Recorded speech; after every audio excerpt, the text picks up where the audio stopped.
Chers compatriotes, du nord au sud, de l'est à l'ouest et partout dans la diaspora, après la compilation des procès-verbaux issus des bureaux de vote et la vérification des représentations sur le terrain, il apparaît clairement que nous sommes sortis vainqueurs avec une marge écrasante, un score supérieur à 50% de suffrages exprimés. Un tel rejet, un tel désaveu prescrit au président sortant de faire preuve de courage, d'humilité et au nom de la démocratie et des us et coutumes, appeler le vainqueur, le féliciter et lui notifier sa disponibilité à organiser une transition heureuse, mettant notre nation à l'abri des soubresauts et convulsions qui naîtraient d'une transition subie et non préparée.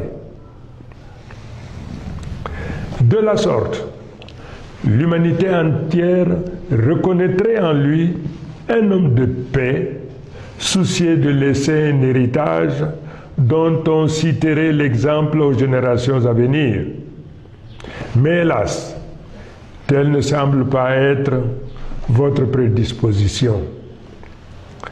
Mais malgré tout, sans arrière-pensée et d'un bon cœur, ma main reste tendue pour une transition pacifique. Mesdames et messieurs, il me plaît de rappeler avec force qu'en dépit de tous les obstacles érigés sur notre chemin, aujourd'hui, nous disposons de deux leviers. Celui qui confère l'adhésion populaire massive telle qu'illustrée lors de nos meetings et le respect scrupuleux du Code électoral en son article 113 qui nous autorise à porter à la connaissance du public des résultats tels que nous les avons énoncés. Incontestablement, ces deux leviers font de moi le président de la République légal et légitime. Dès lors, si le Conseil constitutionnel proclame des résultats falsifiés et tronqués, il se rendra complice d'une forfaiture, car le peuple camerounais, dans son immense majorité, n'acceptera jamais la validation par le Conseil constitutionnel de la falsification et du bourrage des urnes à une échelle historique telle que cela est porté à la connaissance du monde entier.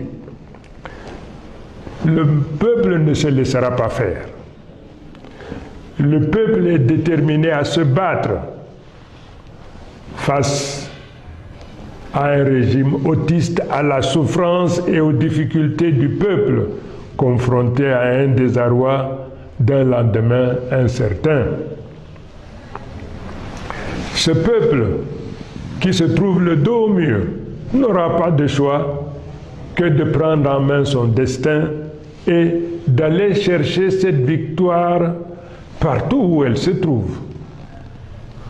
Nous avons pris à témoin la communauté internationale.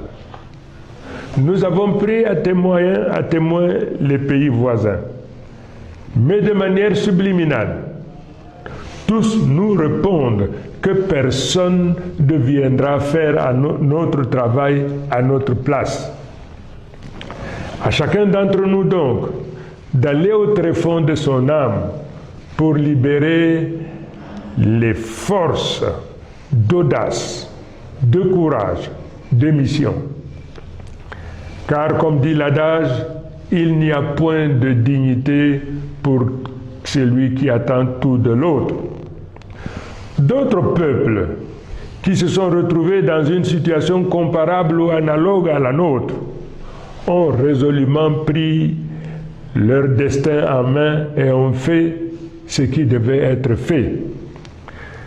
Le Cameroun est une grande nation. Le peuple camerounais est très grand, un très grand peuple. et de par le monde. Le peuple doit se préparer à montrer au monde que ce qui nous est arrivé ou nous arrive n'est pas une fatalité et qu'ensemble, nous nous préparons à relever ces défis. À nos compatriotes du Nord, du Sud, de l'Est et de l'Ouest, partout où vous vous trouvez dans le monde, ayant présent à l'esprit la nécessité de protéger et de promouvoir notre nation, comme un seul homme, nous allons nous lever pour marcher, pour protester la main, dans l'amitié, la fraternité et nécessairement dans la durée. Nous viendrons à bout de cette oligarchie prédatrice qui confisque nos libertés, nous réduit à la pauvreté, à la mendicité. Mesdames et messieurs, chers compatriotes, ce régime a fait de la peur et de la menace les instruments de domination et de confiscation de nos libertés. Et grâce à Dieu, grâce au caractère sacré de notre lutte, nous nous libérerons de ces émotions et débarrasserons notre pays de ce malheur. Nous découvrons également, sans surprise, la tentative de ce pouvoir à diviser, à fragmenter l'Union pour le changement, instrument politique puissant à la tête de la lutte que nous menons pour construire le changement. Non seulement cette tentative sera vaine, mais elle nous donne l'opportunité davantage de resserrer nos rangs pour poursuivre avec résolution nos objectifs. Je voudrais une fois de plus réitérer mon engagement à me tenir au sein du peuple pour la construction, pour la poursuite victorieuse de cette bataille qui ne prendra fin qu'avec la récupération de notre victoire.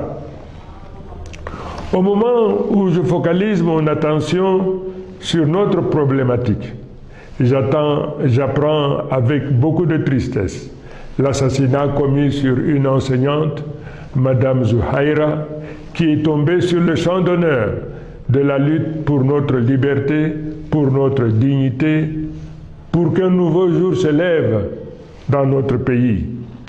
Cet assassinat sera pour nous une cause supplémentaire pour redoubler nos efforts jusqu'à la réalisation de notre objectif. Quant à nos forces de défense et de sécurité, je voudrais rappeler la correspondance que je vous ai écrite.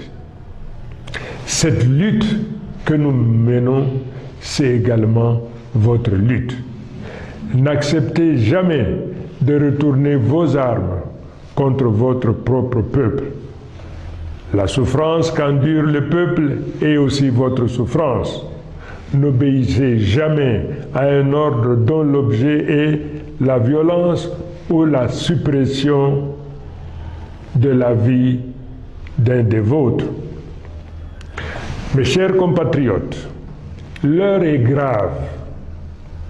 Nous n'accepterons pas de nous faire voler notre victoire. S'ils préfèrent menacer la sérénité et la paix du pays plutôt que d'admettre la défaite, nous répondrons par la détermination pacifique du peuple. J'invite tous les Camerounais, du nord au sud, de l'est à l'ouest, et partout où vous résidez dans le monde, à sortir comme un seul homme dans la paix et dans l'amour de la patrie.